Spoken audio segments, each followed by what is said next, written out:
Hello students, good morning, good afternoon, good evening to all of you. कैसे हैं आप सब? खूब से बहुत अच्छे होंगे। मैं भी बहुत अच्छा हूँ। तो लास्ट क्लास में हमने cash flow statement chapter start किया था। ऑपरेटिंग एक्टिविटी क्या होता है, इन्वेस्टिंग एक्टिविटी क्या होता है और फाइनेंसिंग एक्टिविटी क्या होता है, उसको इंट्रोड्यूस किया था। तो आज हम फाइनेंसिंग एक्टिविटी को बहुत ही डीप में पढ़ने जा रहे हैं और इसमें डिविडेंड का कॉन्सेप्ट 101% आएगा ही आएगा। तो ध्यान से समझना। स्टार्ट करते हैं। Financing activity. फाइनेंसिंग एक्टिविटी का मतलब क्या होता है? फाइनेंसिंग एक्टिविटी का मतलब क्या होता है कि बिजनेस करने के लिए आप फंड्स कहाँ से अरेंज कर सकते हो। दो ही तरीके होते हैं, डेट और इक्विटी। अगर मैं इक्विटी की बात करूं तो मैं शेयर्स इश्यू करता हूँ। शेयर्स प्रेफरेंस भी होते हैं और इक्विटी भी होते हैं। अगर मैंने शेयर्स इश्यू करे हैं वो मेरा फाइनेंसिंग में आता है, तो उन शेयर्स पर पे करे जाने वाला डिविडेंड भी फाइनेंसिंग में आएगा। अगेन डेट की बात करते हैं तो डेट में मैं बैंक लोन ले सकता हूँ। इश्यू ऑफ डिवेंचर में अपनी कंपनी के डिवेंचर इश्यू कर सकता हूँ और शॉर्ट टर्म बोरेंट्स में बैंक ओवरड्राफ्ट कर जाता है। अब अगर मैंने बैंक से लोन लिया है या डिवेंचर इश्यू किया है तो इन पे मुझे इंटरेस्ट भी पे करना पड़ेगा। तो क्या इसे interest on bank loan, interest on bank loan या डिवेंचर, ये भी मेरी फाइनेंसिंग एक्टिविटी का पार्ट है। और अगर मैंने डिवेंचर इश्यू किए हैं तो उसे रिडीम भी करना पड़ेगा। और एक और आता है under writing commission. Under writing commission का मतलब क्या होता है? जब भी आप शेयर्स को इश्यू करते हो तो उसमें क्राइटेरिया होता है 90% का, मिनिमम सब्सक्रिप्शन का क्राइटेरिया होता है। अगर मिनिमम सब्सक्रिप्शन क्राइटेरिया फुलफिल नहीं होता तो आपकी कंपनी के जो शेयर्स है वो इश्यू नहीं हो पाते। तो कई बार क्या होता है, जहां पर 90% सब्सक्रिप्शन का क्राइटेरिया फुलफिल नहीं होता तो आप एक इन्वेस्टर के पास जाते हो जो कि उस क्राइटेरिया को फुलफिल कराने में आपकी हेल्प करता है और उसके बदले में आपसे कोई कमीशन चार्ज करता है जिसे हम अंडर राइटिंग कमीशन बोलते हैं। राइट? तो ये सब मेरा फाइनेंसिंग का पार्ट है। अगर मैंने शेयर्स इशू करे हैं, क्या किया, अगर मैंने लेट से शेयर्स इशू करे हैं 3 लाख से 4 लाख की हो गई, तो मैंने 1 लाख के शेयर्स इशू करे हैं, तो ये मेरा इनफ्लो होगा आउटफ्लो। सर 1 लाख रुपए हमारे पास आए तो this will be my inflow. Right? अगर मैंने बैंक से लोन लिए, क्या किया, अगर मैंने बैंक से लोन लिया है तो पैसे मेरे पास आए होंगे, पैसे मेरे से गए होंगे। सर पैसे आएंगे तो it will be my inflow. अगर मैंने शेयर्स पे डिविडेंड पे किया है तो पैसे देंगे, that will be my outflow. Right? अब मुझे इस चैप्टर के अंदर जो समझना है, इस कॉन्सेप्ट के अंदर समझना है, एक तो ये डिविडेंड का पार्ट समझना है विच इज वेरी इंपॉर्टेंट। इसके अलावा मुझे ये इंटरेस्ट ऑन बैंक लोन समझना है, दिस इज ऑल्सो इंपॉर्टेंट। तो स्टार्ट करते हैं सबसे पहले डिविडेंड से। डिविडेंड क्या होता है सर? ये मेरा फाइनेंशियल ईयर है। फाइनेंशियल ईयर स्टार्ट हुआ 1 मार्च 2022 और खत्म हुआ 31 मार्च 2023। राइट? फर्स्ट अप्रैल 2022 को मेरा फाइनेंशियल ईयर स्टार्ट हुआ और 31 मार्च 2023 को मेरा फाइनेंशियल ईयर खत्म हुआ। अब लास्ट में मान लेते हैं कंपनी ने प्रॉफिट किया, लेट्स से 20 लाख रुपीज का। राइट? कंपनी ने क्या किया सर? कंपनी ने 20 लाख का प्रॉफिट किया। अब कंपनी क्या करेगी, इस 20 लाख के प्रॉफिट को सरप्लस दिखाएगी 20 लाख रुपीज। और सरप्लस का क्या होगा, इस सरप्लस में से कुछ अमाउंट कंपनी रिटेन्ड अर्निंग्स में अपने पास रखेगी, रिटेन्ड अर्निंग्स में अपने पास रखेगी, कुछ अमाउंट ट्रांसफर करेगी रिजर्व में और कुछ अमाउंट का डिविडेंड पे करेगी।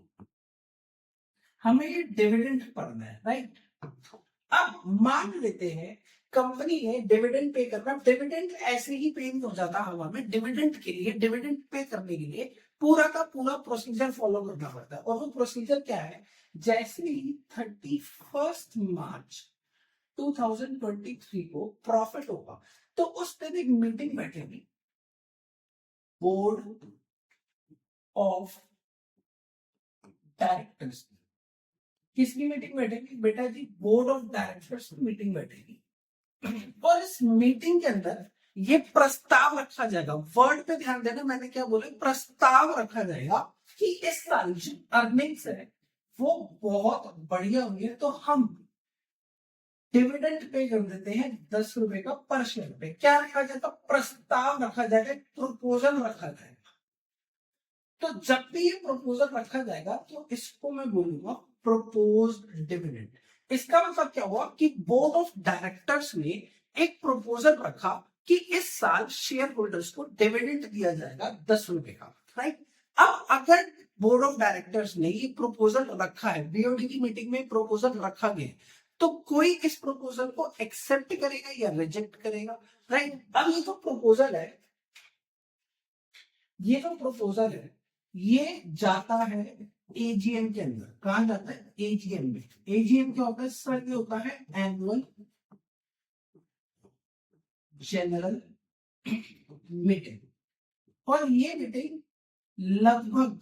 मीटिंग लगभग होती है 5 या 6 महीने की गैप में, समवेयर अराउंड सितंबर या अक्टूबर में ये मीटिंग होती है। मान लीजिए 30 सितंबर 2023 को ये मीटिंग हुई, एनुअल जनरल मीटिंग, जिसमें ये जो बोर्ड ऑफ डायरेक्टर्स ने डिविडेंड का इसका प्रपोजल रखा शेयर होल्डर्स के आगे, और शेयर होल्डर्स ने ये प्रपोजल मान लेते हैं अप्रूव करा। और अप्रूव करने के बाद फाइनल डिविडेंड पे किया जाएगा। क्या किया जाएगा? फाइनल डिविडेंड पे किया जाएगा। और ये लगभग पे किया जाएगा नवंबर के मंथ में या दिसंबर के मंथ में, राइट। अब इस पूरी स्टोरी में एक चीज ध्यान दो कि मेरा जो प्रॉफिट हुआ है वो हुआ है इस फाइनेंशियल ईयर में, विच इज 1 अप्रैल 2022 से लेके 31 मार्च 2023। और इसका जो डिविडेंड है, इस फाइनेंशियल ईयर का जो डिविडेंड है, वो एजीएम में अप्रूव हो रहा है। अप्रूव होने के बाद समवेयर अराउंड नवंबर या दिसंबर, मान लेते हैं 3 दिसंबर को पे किया गया, 3 दिसंबर 2023 को पे किया गया, राइट। 3 दिसंबर 2023 क्या इस फाइनेंशियल ईयर में डेट आ रही है? नहीं सर, इस फाइनेंशियल ईयर में वो डेट नहीं आ रही, राइट। क्यों? क्योंकि फाइनेंशियल ईयर खत्म ही 31 मार्च 2023 को हो रहा है, राइट। तो कहने ही से कि इस साल का जो डिविडेंड है, क्या है, जो इस साल का डिविडेंड है वो मैंने नेक्स्ट फाइनेंशियल ईयर में पे करा है, राइट। इस साल का जो डिविडेंड है वो मैंने नेक्स्ट फाइनेंशियल ईयर में पे करा है। तो इस साल जो मैंने डिविडेंड पे करा होगा वो कौन से फाइनेंशियल ईयर का होगा? सर वो प्रीवियस फाइनेंशियल ईयर का होगा। किसका होगा सर? वो प्रीवियस फाइनेंशियल ईयर का होगा, राइट। तो यहां से मैं ये बोल सकता हूं कि अगर मुझे क्वेश्चन के अंदर आए प्रपोज्ड डिविडेंड, क्या है? प्रपोज्ड डिविडेंड है, और दे रखा 2 साल का, विच इज 2020 और 2021, मतलब प्रीवियस ईयर का दे रखा हो और करंट ईयर का दे रखा हो, राइट। और मैं कैश फ्लो बना रहा हूँ करंट ईयर का। तो इस केस में मैं प्रपोज डिविडेंड कौन सा लूंगा? सर मैं प्रपोज डिविडेंड लूंगा प्रीवियस ईयर का। क्यों? क्योंकि इस साल का जो प्रपोज डिविडेंड है वो तो मैंने नेक्स्ट फाइनेंशियल ईयर में देखा है, राइट। तो बात सिर्फ छोटी सी है, इस पूरी कहानी की सिर्फ छोटी सी बात है कि अगर प्रपोज डिविडेंड क्वेश्चन में गिवन होगा, क्या होगा? अगर प्रपोज डिविडेंड क्वेश्चन में गिवन होगा तो ये प्रीवियस ईयर का कंसिडर किया जाएगा। किसका किया जाएगा? सर प्रीवियस ईयर का कंसिडर किया जाएगा, राइट। अब सर ये जो फाइनल डिविडेंड है इसको बोलते क्या है? सर ये जो फाइनल डिविडेंड है ना, ये हमारी होती है लायबिलिटी। क्या होती है सर? लायबिलिटी होती है। तो अगर फाइनल डिविडेंड मेरी लायबिलिटी है तो प्रपोज्ड डिविडेंड क्या होगी? सर प्रपोज्ड डिविडेंड होगी मेरी कंटिंजेंट लायबिलिटी। क्या होगी? Contingent liability. ये क्वेश्चन बोर्ड्स में पूछा गया है एमसीक्यू के अंदर कि कंटिंजेंट लायबिलिटी जो प्रपोज्ड डिविडेंड होता है तो क्या होता है? 4 ऑप्शन है, लायबिलिटी, कंटिंजेंट लायबिलिटी, एसेट और एक्सपेंस। तो आंसर है कंटिंजेंट लायबिलिटी। सर इस कंटिंजेंट लायबिलिटी का मतलब क्या होता है? कंटिंजेंट लायबिलिटी का मतलब होता है ऐसी लायबिलिटी कि जिसका अभी तक फैसला ना हुआ हो। क्या ना हो? फैसला ना हो। अगर हम इस सिचुएशन को ध्यान से देखें, ये जो प्रपोज डिविडेंड है, ये बीओडी है, बोर्ड ऑफ डायरेक्टर्स की मीटिंग में एक प्रस्ताव रखा गया है। अब 30 सितंबर को होने वाली एजीएम में ये जो प्रपोजल है, ये एक्सेप्ट भी हो सकता है, अप्रूव भी हो सकता है और रिजेक्ट भी हो सकता है। अगर रिजेक्ट होगा तो दोबारा से आपको प्रपोजल बनाना पड़ेगा, राइट? तो कहते हैं इसे प्रपोज्ड डिविडेंड। इस टाइप पे जो मेरा प्रपोज्ड डिविडेंड है, इसका फैसला नहीं हुआ, इसका फैसला 3 या 4 महीने के बाद एजीएम के अंदर होगा, राइट? तो अगर मैं इसको थोड़े टेक्निकल टर्म्स में बोलूं, तो कंटिंजेंट लायबिलिटी का मतलब ये होता है ऐसी liability which depends upon occurrence or non-occurrence of a future events। क्या हुआ? occurrence और non-occurrence of a future event। इसमें एक एग्जांपल और लेते हैं। मान लेते हैं एक कंपनी है जो टूथपेस्ट बनाती है, राइट? अब उस टूथपेस्ट को बनाने में जो कंपनी वो इंग्रेडिएंट्स यूज करती है, जो रेसिपी यूज कर सकती है, मान लेते हैं वो एक particular, let's say mister x की है। मिस्टर एक्स ने उस टूथपेस्ट की कंपनी में केस कर दिया 100 करोड़ रुपए का जी, कि ये जो टूथपेस्ट बना रही है, जिस रेसिपी से बना रही है, वो रेसिपी मेरी है। तो अब उस कंपनी के ऊपर एक तलवार लटक गई 100 करोड़ रुपए की, कि भाई साहब अगर केस हार गए ना तो ये 100 करोड़ रुपए देने पड़ जाएंगे। तो कहना ही से वो जो केस है, उस केस की वजह से उस टूथपेस्ट की कंपनी के ऊपर एक कंटिंजेंट लायबिलिटी आ गई 100 करोड़ रुपए की, राइट? अब अगर वो केस हार जाती है तो उसे 100 करोड़ पे करने पड़ेंगे, नहीं हारती तो 100 करोड़ पे नहीं करने पड़ेंगे, राइट? तो कंटिंजेंट लायबिलिटी का मतलब क्लियर हो गया। आगे चलते हैं। देखो जी, जो डिविडेंड होते हैं, जो डिविडेंड होते हैं वो दो टाइप्स के होते हैं। एक फाइनल डिविडेंड, जो कि हमने अभी पढ़ लिया, और दूसरा होता है सर इंटरिम डिविडेंड। क्या होता है? Interim dividend. इंटरिम डिविडेंड का मतलब क्या होता है? ऐसा डिविडेंड जो साल के बीच में कंपनी पे कर देती है। क्या करती है? साल के बीच में कंपनी पे कर देती है, उस डिविडेंड को इंटरिम डिविडेंड बोलते हैं। इंटरिम डिविडेंड में ना इतनी कहानियां नहीं होती कि बीओडी की मीटिंग बैठेगी, एजीएम में अप्रूवल होगा, नो, कुछ नहीं होता। सिंपल इंटरिम डिविडेंड के लिए क्या होता है? बोर्ड ऑफ डायरेक्टर्स की मीटिंग बैठती है, और इस बोर्ड ऑफ डायरेक्टर्स की मीटिंग बैठती है, और इस मीटिंग में फटाफट अप्रूव हो जाता है, और अप्रूव होने के विद इन 7 डेज, अप्रूव होने के with in 7 days interim dividend pay किया जाता है। तो कहने से इंटरिम डिविडेंड जिस साल का होगा उसी साल में पे किया जा रहा है। Absolutely yes, right. अब इससे रिलेटेड कुछ क्वेश्चंस करके देखते हैं एक बार। पहला क्वेश्चन मेरा ये है कि इक्विटी शेयर, मुझे 2020-2021 का डेटा दे रखा है, ये हो गया मेरा प्रीवियस ईयर, ये हो गया मेरा करंट ईयर। मुझे जो कैश फ्लो बनाना है, मुझे जो कैश फ्लो बनाना है वो बनाना है 2021 का, राइट? अब क्वेश्चन में क्या गिवन है? इक्विटी शेयर्स गिवन है जो 6 लाख से 8 लाख के हुए, और बैंक लोन गिवन है जो 4 लाख से 3 लाख के हुए, राइट? और एडिशनल इंफॉर्मेशन में बोला है propose dividend on equity share 2020 का 10% और 2022 का 15%। अब सबसे पहला पॉइंट कि मैं प्रोपोज डिविडेंड कौन से साल का लूंगा? सर पिछले साल का लीजिए, और इसको हम इग्नोर कर देंगे। क्यों? क्योंकि इस साल का जो डिविडेंड है, जो इस साल का डिविडेंड है, वो तो नेक्स्ट ईयर पे किया जाएगा, राइट? इसका क्वेश्चन करने की कोशिश करते हैं। ये मेरा फॉर्मेट है, ये हो गया मेरा पर्टिकुलर्स, ये होगा मेरा अमाउंट। सबसे पहले मुझे इक्विटी शेयर्स बोला हुआ है, एडिशनल इन्फो में बोला हुआ है propose dividend on equity share 10%। तो 6 लाख का 10% हो गया 60,000।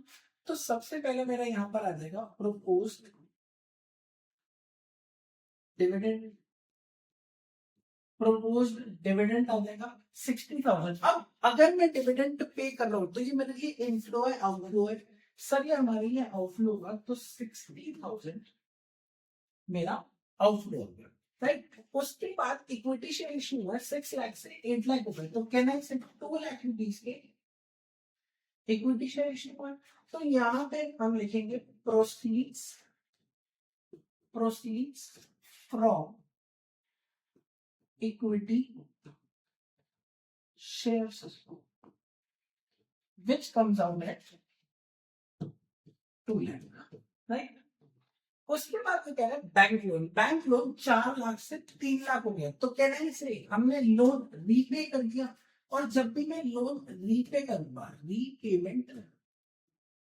रीपेमेंट ऑफ बैंक लोन, जब भी मैं लोन को रीपे करूंगा तो पैसा मेरे से जाएगा, तो कहना है दिस इज माई आउटफ्लो। उसके बाद टोटल करते हैं 1,60,000 और 2 लाख, तो इसका आंसर आ जाएगा 40,000 पॉजिटिव फिगर, राइट। तो जब भी मेरी पॉजिटिव फिगर आएगी तो मैं इसको बोलूंगा cash flow from financing activity. क्या बोलूंगा? Cash flow from financing activity, right. Next question देखते हैं। सर इक्विटी शेयर गिवन है 4 लाख 6 लाख का। हर क्वेश्चन में एज्यूम है कि जो मुझे कैश फ्लो बनाना है, हर क्वेश्चन के अंदर जो मुझे कैश फ्लो बनाना है वो मुझे करंट ईयर का बनाना है, राइट। तो इक्विटी शेयर्स कितने हैं? 4 लाख से सर 6 लाख के हुए। 10% प्रेफरेंस शेयर 5 लाख से 3 लाख रुपए। और एडिशनल इंफॉर्मेशन को मुझे बोला हुआ है proposed dividend on equity share 10% of 2022, 15% of 2023। Sir again 2 साल का दे रखा है तो मैं प्रीवियस ईयर का ही कंसीडर करूंगा, और करंट ईयर का है वो मैं इग्नोर कर लूंगा, राइट। इक्विटी शेयर और सेकंड क्या है, preference shares were redeemed at a premium of 5%। ओहो सर ये थोड़ा इंटरेस्टिंग है, ये देखते एक बार क्वेश्चन सॉल्व करने की कोशिश कर ले। अमाउंट पर्टिकुलर्स, सबसे पहले देखते हैं वो कह रहा है proposed dividend on equity share 10% of 2022, right. Equity share है 4 लाख रुपीज के, तो 4 लाख का 10% हो गया 40,000, तो यहाँ पर आ जाएगा proposed dividend on equity shares, right.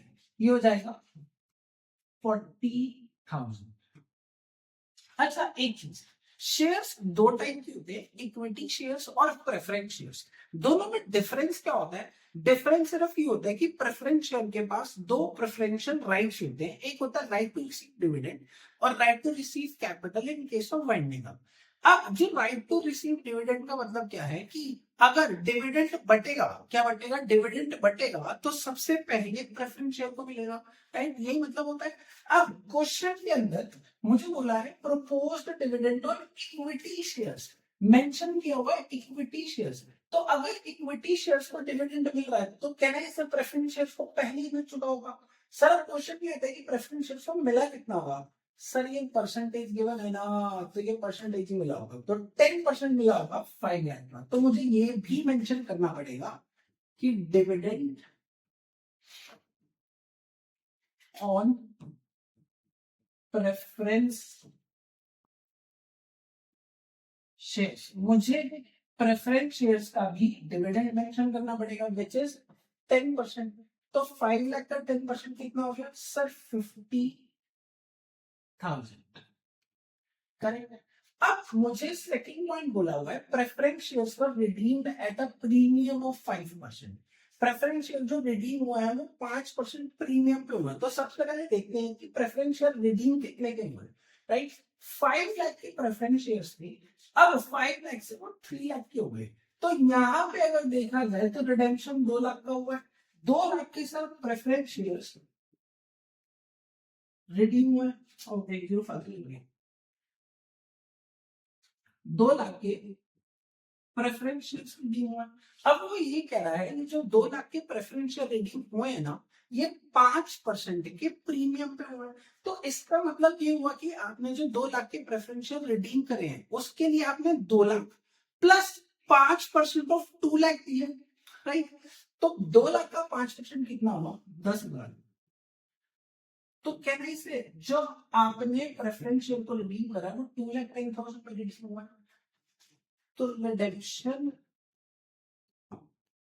redemption of preference share, redemption of preference shares, ये आ गया 2,10,000। इक्विटी शेयर जो है वो 4 लाख से 6 लाख होगा, तो क्या नाम से इशू में, तो ऐसे हम लिखेंगे proceeds from equity shares, proceeds from equity shares which is 2 lakh positive, right?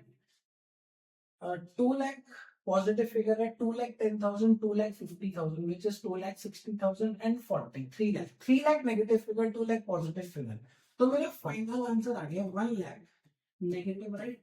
तो जब भी फाइनेंसिंग एक्टिविटी का सॉल्यूशन जो है वो नेगेटिव आएगा तो हम उसको लिखेंगे cash used in financing activity, cash used in financing activity, right? Next question देखते हैं। इक्विटी शेयर जो है वो 1 लाख से 3 लाख हो गए, 10% प्रेफरेंस शेयर 3 लाख से 5 लाख हो गए, 9% डिवेंचर 5 लाख से 6 लाख हो गए। क्वेश्चन में बोल रहा है प्रपोज्ड डिविडेंड। ओहो सर, इस बार तो उसने मेंशन ही नहीं किया कि वो इक्विटी शेयर का है या प्रेफरेंस शेयर का है। सिंपल बोल दिए प्रपोज्ड डिविडेंड 2023 10%, 2024 15%। सर हमें एक पार्ट तो ये पता है कि 2024 का जो है वो इग्नोर करेंगे और प्रीवियस ईयर का कंसीडर करेंगे, राइट? बट यहाँ पे समस्या ये है कि इक्विटी शेयर प्रेफरेंस शेयर मुझे क्वेश्चन के अंदर दोनों गिवन है, बट सिर्फ प्रपोज डिविडेंड बोल रखा है, आगे मेंशन नहीं कर रखा कि प्रपोज डिविडेंड है किसका। अगेन वही कॉन्सेप्ट लगाएंगे कि सबसे पहले अगर डिविडेंड बांटा जाएगा, जो घर की चीजें दी है या घर के मुख्य है वो तो प्रेफरेंस शेयर है। अगर केक बटेगा, केक कटेगा तो सबसे पहले प्रेफरेंस शेयर में बटेगा, राइट?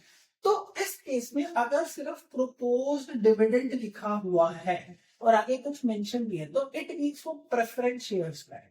तो प्रेफरेंस शेयर्स का जो हमें प्रोपोज डिविडेंड देना है 10% देना है, तो 3 लाख का 10% हो गया 30,000। अब यहाँ पर स्टूडेंट गलती क्या करते हैं वो समझना। स्टूडेंट गलती क्या करेंगे, प्रोपोज डिविडेंड 10% तो प्रेफरेंस शेयर का दे देंगे, उसके साथ ही जो आगे 10% लिखा है ना ये भी दे देंगे। अरे दो बार क्यों देना भाई, है तो वो डिविडेंड का रेट ही ना। तो यहाँ पर उसने क्वेश्चन में मेंशन कर दिया कि 10% दे दो, तो बार बार नहीं देना। Okay clear? तो अगर मैं इसका क्वेश्चन सॉल्व करूं, this is my amount, this is my particulars, सबसे पहले आ जाएगा propose dividend 30,000, propose dividend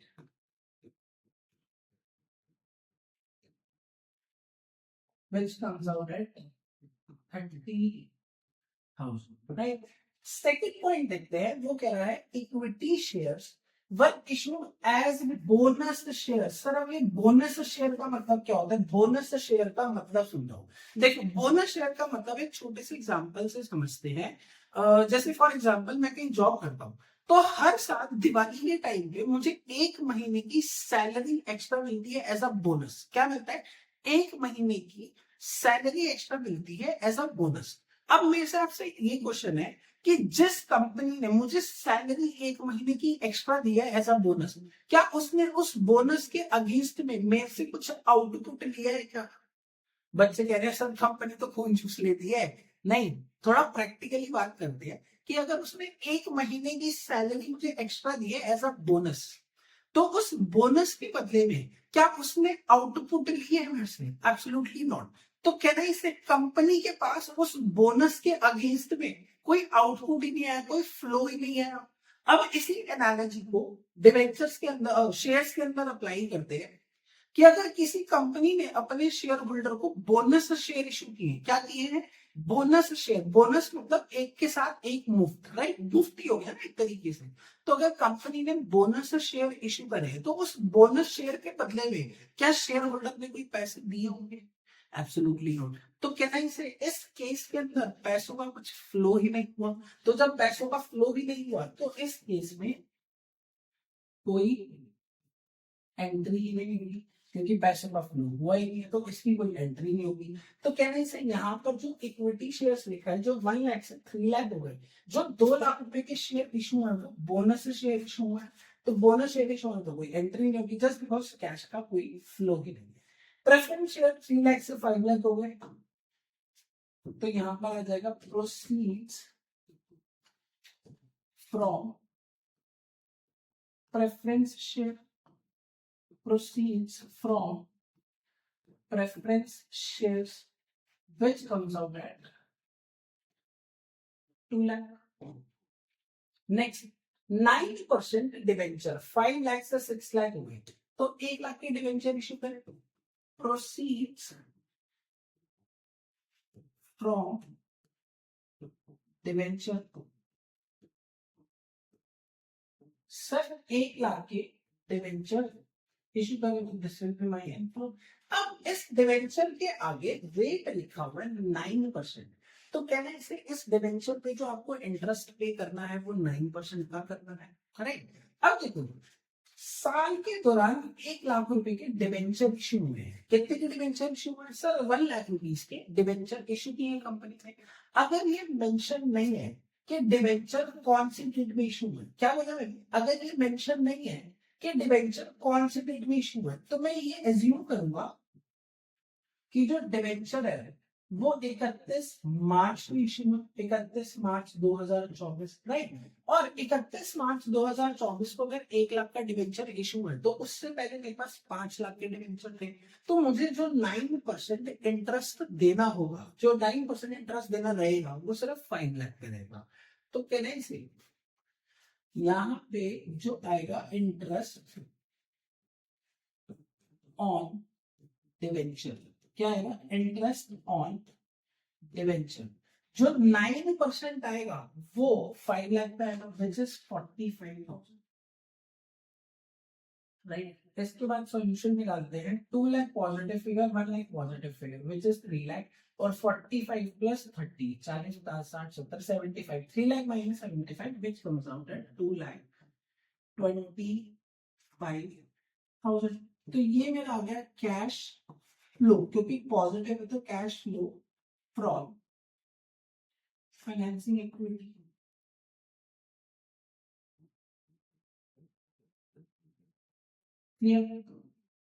next question देखते हैं, इक्विटी शेयर्स जो है वो 3 लाख रुपीस के है, और 1 लाख के इशू में बैंक लोन 4 लाख से 5 लाख हो गया। एडिशनल इंफॉर्मेशन में गिवन है equity shares were issued on 31 मार्च 2024। यहाँ पर क्वेश्चन में मेंशन है जो इक्विटी शेयर्स है वो 31 मार्च 2024 को इशू हुए। कब हुए सर, 31 मार्च 2024 को। अगर ये मुझे नहीं बताता कि 31 मार्च 2024 को इशू हुए, इसके बारे में कोई इंफॉर्मेशन ही नहीं देता, तो मैं तब भी ये एज्यूम करता कि 1 लाख की जो इशू हुआ वो 31 मार्च को इशू हुआ, राइट। बट इसने मेंशन कर दिया मुझे, तो ये डिटेल है कुछ इसमें गिवन है। Interim dividend paid 10%, sir interim dividend 10% पे किया गया। इंटरिम डिविडेंड का मतलब क्या होता है, ऐसा डिविडेंड जो साल के बीच में पे किया होता है। ये मेरा पूरा साल है, स्टार्टिंग में 1 अप्रैल 2023 को जो मेरे पास इक्विटी शेयर्स है वो 3 लाख रुपीस के, right.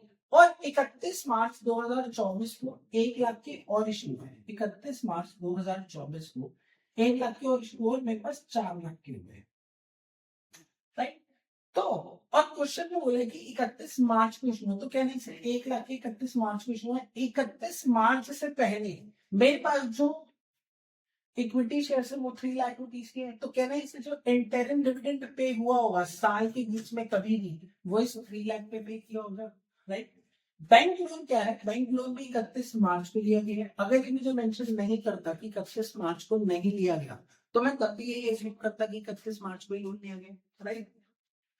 Interest on bank loan 10%, तो 4 लाख का 10% हो गया 40,000। क्वेश्चन सॉल्व करते हैं। अमाउंट पर्टिकुलर्स,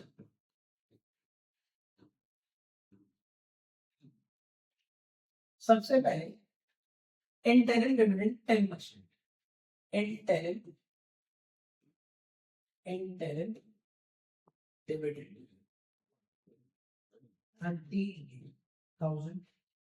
सेकंड पॉइंट है bank loan was taken on 31st March, उसके बाद इंटरेस्ट ऑन बैंक लोन 10%, तो 4 लाख का 10% हो गया 40,000। तो इंटरेस्ट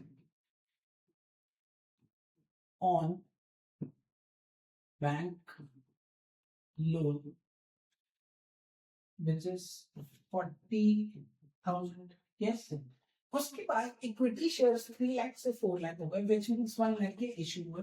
तो मैं लिखूंगा यहाँ पर proceeds from equity shares which is 1 lakh. Then उसके बाद बैंक लोन जो है वो 4 लाख से 5 लाख हो गया, विच इज अगेन 1 लाख। तो बैंक लोन जो हमने लिया है वो 1 लाख का लिया। 2 lakh minus 70,000 which is 1,30,000, right? तो पॉजिटिव फिगर है तो कहने से this is my cash flow from financing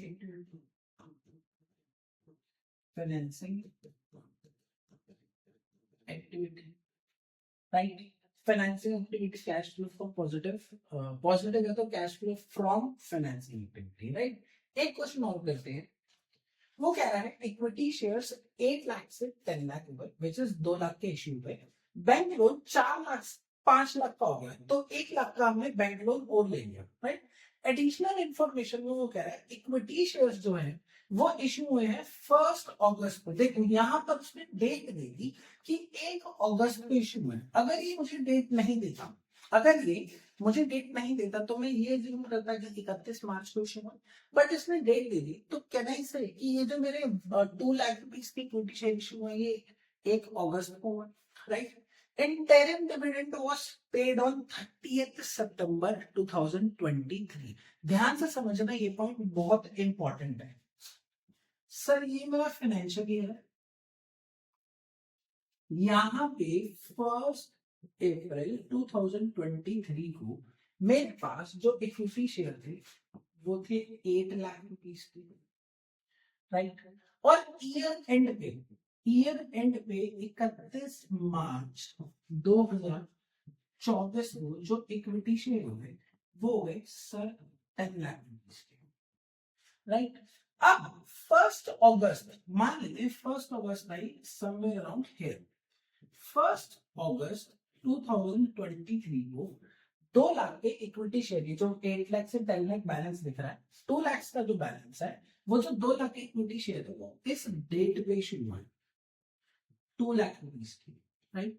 तो क्या नहीं से 1 अगस्त 2023 से हमारे पास जो इक्विटी शेयर है वो 10 लाख रुपीस के हैं। कितने के सर? 10 लाख रुपीस की मेरे पास 1 अगस्त से इक्विटी शेयर है। अब मैंने जो डिविडेंड पे करा है, इंटरिम डिविडेंड जो कंपनी ने पे करा है वो कब पे करा है सर? 30th सितंबर को। तो 30th सितंबर 1 अगस्त के बाद ही आती है, यहाँ पर 30 सितंबर डेट आएगी। अब 30 सितंबर को कंपनी के पास इक्विटी शेयर्स कितने हैं सर? 8 लाख ये वाले और 2 लाख ये वाले जो इशू किए थे, राइट? तो 10 लाख रुपए इक्विटी शेयर्स है, 10 लाख रुपए इक्विटी शेयर्स है। तो इंटरिम डिविडेंड कंपनी पे करेगी, क्या है इसे? वो इस 10 लाख पे करेगी, राइट? यहाँ पर बच्चों को कंफ्यूजन हो जाती है, बच्चे रट के बैठे होते हैं कि प्रीवियस ईयर पे लगेगा या करंट ईयर पे लगेगा, बट एक्चुअल में ना प्रीवियस पे लगता है ना करंट पे लगता है। इंटरिम डिविडेंड जिस डेट पे कंपनी पे कर रही है उस डेट पे कंपनी के पास कितना इक्विटी शेयर्स है उस पे लगेगा, राइट? तो इस केस में 10 लाख रुपीज है। और एक पॉइंट और, जब भी आप डिविडेंड पे करोगे तो टाइम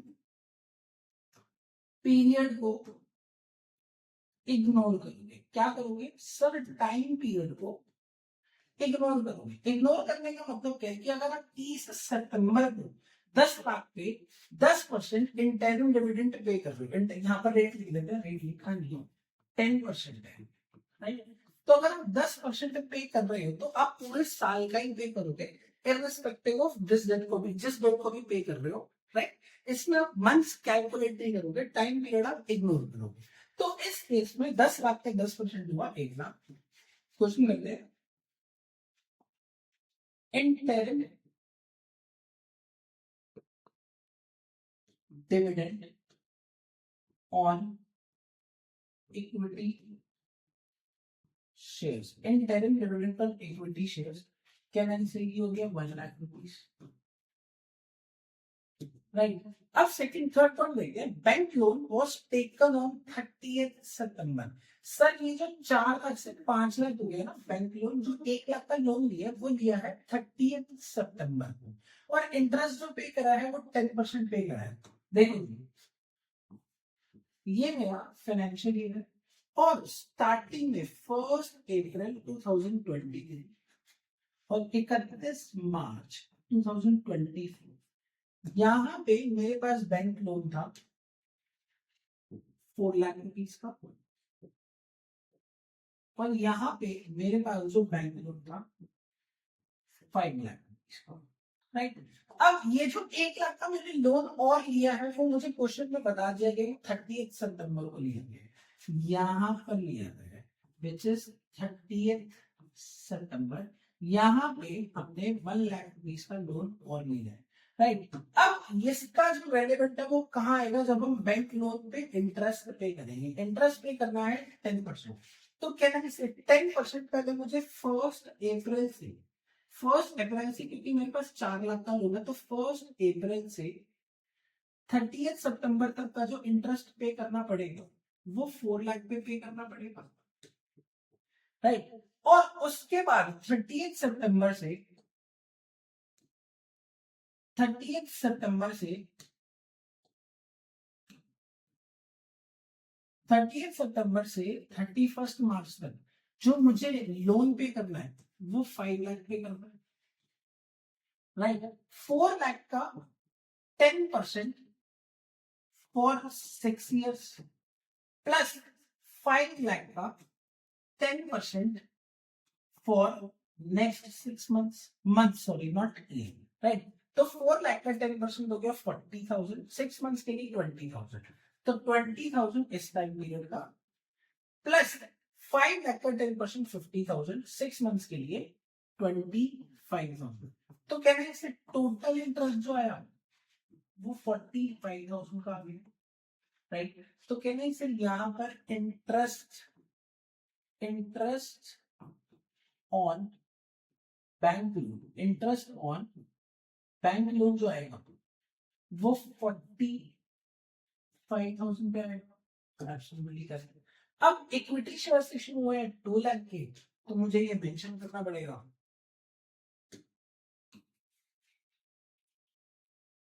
तो मुझे यहाँ पर ये मेंशन करना पड़ेगा, proceeds from equity shares, proceeds from equity shares which is 2 lakh, और जो बैंक लोन है वो 1 लाख का है, तो यहाँ पर जो बैंक लोन आ जाएगा, bank loan will be 1 lakh. Total करते हैं 3 lakh, 3 lakh minus 1 lakh 2 lakh, 2 lakh minus 45, 1,55,000 positive balance. तो कैसे से this is my cash flow from financing activity, right. ये सारे के सारे फाइनेंसिंग एक्टिविटी के कॉन्सेप्ट है। आपको सिर्फ 2 बातों का ध्यान रखना है इसमें, डिविडेंड का और इंटरेस्ट का। डिविडेंड देते टाइम अगर प्रोपोज डिविडेंड है तो वो प्रीवियस ईयर का काउंट होगा, और अगर इंटरिम डिविडेंड है तो जिस डेट को कंपनी डिविडेंड दे रही है उस डेट पे कंपनी के पास शेयर्स कितने हैं उसमें डिविडेंड पे कर दिया जाएगा, और टाइम पीरियड इग्नोर कर दिया जाएगा। नेक्स्ट पॉइंट क्या है कि जो इंटरेस्ट पे करना है उसमें आप टाइम पीरियड मेंशन करोगे, मेंशन करके पे करोगे। तो अगर मैं इसका पूरा क्रक्स निकालूं, अगर मैं फाइनेंसिंग एक्टिविटी का फाइनेंसिंग एक्टिविटी की अगर मैं समरी निकालूं तो सबसे पहली चीज, अगर आपने शेयर इशू करे, इशू ऑफ शेयर्स, अगर आपने शेयर्स इशू करे हैं और वो एज अ बोनस शेयर है, क्या है, एज अ बोनस शेयर है, एक पॉइंट और ऐड कर लेते हैं, इशू ऑफ शेयर्स या तो बोनस शेयर है या तो as an exchange of an asset है, मतलब आपने शेयर इशू करा और उसके बदले में एसेट एक्सचेंज कर लिया, जो कि कॉन्सेप्ट है कंसिडरेशन अदर देन कैश का। तो इन दोनों केस में कंपनी के पास कोई पैसे नहीं आए तो ये नो फ्लो माना जाएगा और उसकी कोई एंट्री नहीं होगी। सेकंड चीज कि अगर प्रोपोज्ड डिविडेंड है, अगर प्रोपोज्ड डिविडेंड है तो वो हमेशा प्रीवियस ईयर का कंसीडर किया जाएगा, करंट ईयर का आप कंसीडर नहीं करोगे। थर्ड पॉइंट, अगर आप इंटरिम डिविडेंड पे कर रहे हो, अगर आप इंटरिम डिविडेंड पे कर रहे हो तो जिस डेट को आपने पे किया है उस डेट पे कंपनी के पास कितने शेयर्स हैं उन शेयर्स पे पे किया जाएगा, प्लस टाइम पीरियड को आप इग्नोर करोगे। लास्ट पॉइंट कि अगर आप इंटरेस्ट पे कर रहे हो, अगर आप इंटरेस्ट पे कर रहे हो, चाहे वो डिवेंचर्स पे है, चाहे वो डिवेंचर्स पे है या बैंक लोन पे है, बैंक लोन पे है, तो आप इसमें टाइम पीरियड को कंसीडर करोगे। अगर आपको ये सारे के सारे पॉइंट्स पता है तो फाइनेंसिंग एक्टिविटी आपका हमेशा ठीक होगा।